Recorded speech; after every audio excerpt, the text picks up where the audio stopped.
আজ আমরা এক গভীর রহস্যের পর্দা সরাবো। আপনারা কি কখনো ভেবে দেখেছেন আপনার জন্মের আগে আপনি যখন মায়ের গর্ভে ছিলেন তখন আসলে আপনার কি মনে ছিল? কেন জীবনের সবথেকে বড় সত্য আমি কে, এই জ্ঞান নিয়ে পৃথিবীতে এলেও আমরা কিছুক্ষণের মধ্যেই তা ভুলে যাই? কেন এই জীবনে আমরা এত কষ্ট পাই, আর কোন পাপের ফলে আমাদের এই ধরনের জন্ম হয়? এই সমস্ত প্রশ্নের উত্তর লুকিয়ে আছে এক অমূল্য আধ্যাত্মিক কথোপকথনে।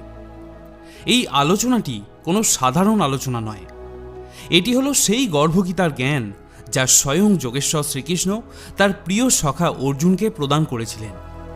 এটি শুধু একটি ধর্মগ্রন্থের অংশ নয়, এটি জন্মমৃত্যু চক্র থেকে মুক্তির গোপন দলিল।